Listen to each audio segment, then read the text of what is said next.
राधे राधे सभी को। जय हो मेरे बांके बिहारी लाल की जय। दीप्ति महाजन ब्लॉग में आप लोगों का स्वागत है।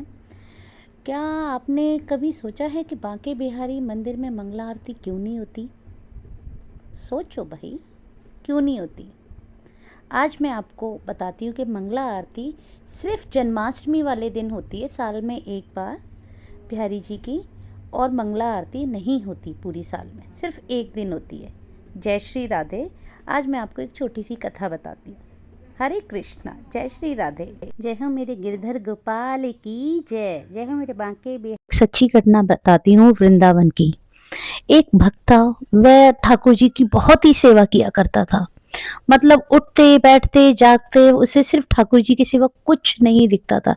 वह ठाकुर जी के मंदिर में ही रहता था।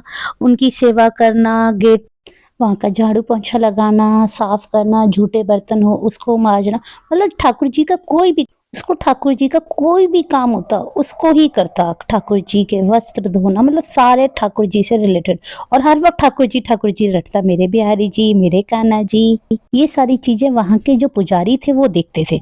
उन्हें बड़ा गुस्सा आता था कि हर वक्त बिहारी जी करता है, मैं तो इसको ना मंदिर से दूर करना पड़ेगा, क्यों ना इसे कहीं भेज दूं।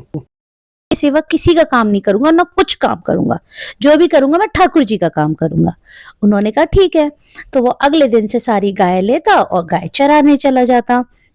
फिर क्या हुआ कि जो पंडित जी थे ना, वो दोपहर में उसका खाना भेज देते थे। ऐसे ही चलता रहा, मतलब रोज जाता गाय चराने और पंडित जी उसका खाना भेज देते और वो गाय चरा के आ जाता। और ऐसे ही चलता। क्या हुआ कि एक दिन उसका खाना नहीं गया और लेट हो गए, तो वो कहता ठाकुर जी से, ठाकुर जी भूख लग रही है, क्या करूं मैं?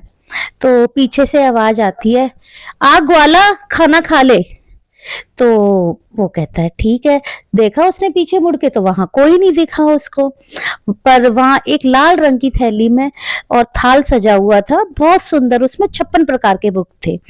जैसे उसने थाल उठाया, वो तो देख के अचंभा रह गया कि आज तो 56 प्रकार के भोग है। तो वो कहता शायद आज ना भोग ज्यादा बन रहे थे ना, आज ठाकुर जी को ज्यादा भूख लगी होगी, तो भगवान जी के लिए ज्यादा तरीके के भोग बने, इसलिए देरी हो गई। तो वो बड़े स्वाद था, बड़े स्वाद से उसने खाया और बहुत बहुत धन्यवाद बोला। और उसने क्या किया, वो 56 प्रकार का जो भोग की जो कटोरियां थी सारे उसी कपड़े में बांध के और ले आया। फिर वो पुजारी के पास आया और पुजारी से बोलता है, पुजारी जी आज खाना तो बहुत स्वाद था, आज आपने खाना जो भेजा वो बहुत ही स्वाद, बहुत ही अच्छा था। तो उन्होंने कहा अच्छा। फिर वो कहते पुजारी यार, खाना तो आज हमने भेजा ही नहीं इसको, आज तो एकादशी है, आज ठाकुर जी का 56 प्रकार का भोग लगा था। तो देखते हैं कि वहां पे जो भोग लगा था, भोग के बर्तन ही नहीं है। तो वो कहते बताओ, ठाकुर जी का इतना बड़ा भक्त है कि इसको बताओ ठाकुर जी खुद अपना भोग इसको देने चले गए। वो बड़ा खुश हुआ, वो कहता नहीं, अब मैं इसको मंदिर से बाहर नहीं रखूंगा, अब मैं इसे ठाकुर जी की ही सेवा में रखूंगा। जो पुजारी ने उसको क्या किया कि तुम ना मंदिर को गेट बंद करना है तुम्हें बिहारी जी का, और जब बिहारी सब कोई चला जाए तो गेट बंद करके ताला लगा देना है, बिहारी जी को देखना है और ना कोई अंदर आएगा ना कोई बाहर। रात हो गई, बिहारी जी तो इंतजार करें कि भैया ये कब सोएगा, मैं कब यहाँ से निकलूंगा। अब बिहारी जी इंतजार करते करते रात के 1:30 बज गए बिहारी जी को। अब तो वहाँ सारी सखियाँ पुकार रही थी, सारी गोपियाँ, कि कान्हा जी आ जाओ जल्दी, अब तो बहुत लेट हो गए हो। वो तो बहुत राधा रानी बोल रही, आ जाओ मेरे कन्हैया, आ जाओ मेरे मदन मोहन। अब भैया राधा कन्हैया जी तो बहुत परेशान, अब मैं कैसे क्या करूं, ये अभी तक सो क्यों नहीं रहा। अब कन्हैया जी ने कहा चलो अब कुछ तो कर नहीं सकते, दरवाजा खटखटाते हैं। उन्होंने दरवाजा खटखटाया कि खोलो। उन्होंने कहा कौन? कि मैं तुम्हारा बिहारी जी और तुम्हारा कन्हैया। अब तो भैया वो कहते अच्छा कन्हैया जी बोलो क्या काम है, कि मुझे बाहर जाना है। तो वो कहते नहीं कान्हा जी, अब आप बाहर नहीं जा सकते, ना कोई अंदर आएगा ना कोई अंदर जाएगा, और जाओ आप अंदर जाके सो आराम करो। कन्हैया जी कहते नहीं भैया, मेरी तो गोपियां इंतजार कर रही हैं, मुझे निधिवन जाना है। तो वो कहते नहीं, अब ऐसा कुछ नहीं हो सकता ठाकुर जी, और आप जाके सो जाओ आराम करो, मेरे को पंडित जी ने बोला है कि ना कोई अंदर जाएगा ना कोई अंदर से बाहर आएगा। तो अब तो भैया हमारे मदन मोहन तो है ही है छलिया, अब तो उन्होंने अपनी बातों में ऐसा छल लिया उसको, कहते अच्छा ठीक है, चलो एक काम करते हैं, ठीक है मैं नहीं, ठीक है मैं अकेले नहीं जाऊंगा, तुम तो मेरे साथ चल सकते हो और तुम मेरे साथ चलो, और फिर जैसे तुम कहोगे मैं वैसे आ जाऊंगा। उसने कहा ठीक है ठाकुर जी, मैं ले तो जाऊंगा, पर जैसे मैं बोलूंगा वैसे ही आपको आना पड़ेगा। क्या ठीक है, मैं ठीक है, जब मैं अगर मेरे पंडित जी यहाँ पे 4 बजे आते हैं और अगर आप नहीं आए तो मुझे फिर मैं आपको फिर कभी नहीं ले जाऊंगा वहां पर। तो वो कहता है ठीक है मैं आपकी बात मानूंगा, आप जो बोलोगे मैं करूंगा। अब तो ग्वाला और ठाकुर जी चल दिए भैया निधिवन। निधिवन में ठाकुर जी ने खूब रास रचाया गोपियों के साथ, और ग्वाला बाहर इंतजार करता रहा। अब 4 बज गए, अब तो ग्वाला को टेंशन हो गई। ग्वाला कहता अरे पंडित जी आने वाले होंगे, और जल्दी से कन्हैया को आवाज दी, कन्हैया भाग जल्दी आ जा, पंडित जी आने वाले हैं। अब तो कन्हैया जल्दी से आए और जल्दी से आके और आके अंदर चले गए। वैसे ही जैसे कन्हैया जी अंदर गए, अब तो पंडित जी बाहर आ गए सब पूजा की थाली लेके और बहुत सारे लोग।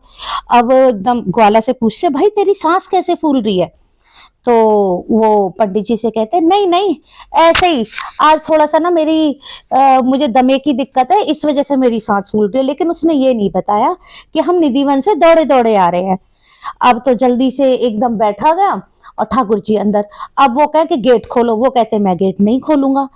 कहते नहीं गेट खोलो, ठाकुर जी ना क्या कहते हमें ठाकुर जी की आरती करनी है। वो कहते नहीं भैया, मेरे कन्हैया तो अभी अभी आए, उन्हें आराम करने दो। तो वो कहते नहीं नहीं, सुबह 4 बजे मंगला आरती होती है ठाकुर जी की, हमें मंगला आरती करनी। वो कहते नहीं भैया, मेरे ठाकुर जी अभी आए हैं और वो थक गए, रास रचा के आए हैं, और मैं गेट नहीं खोलूंगा, मैं गेट नहीं खोलूंगा।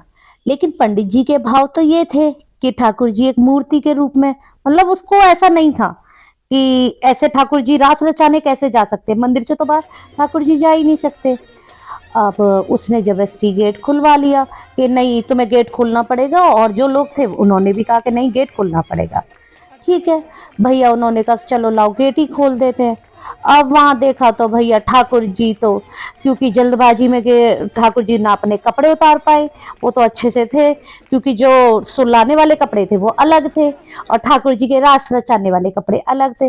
अब तो भैया ठाकुर जी जल्दी से ना गए, आधे कपड़े उतर पाए थे आधे कपड़े नहीं, मुकुट उतर पाया था, कुछ माला गले में रह गई थी, कुछ उतरी हुई नीचे पड़ी थी। भैया ये सब देख के पंडित जी तो बस कहते ओ मेरे मदन मोहन, मतलब ठाकुर जी अब फिर वैसे ही मूर्ति वाले रूप में खड़े हो गए, आधे कपड़े उतरे हुए हैं आधे कपड़े नहीं उतरे हुए।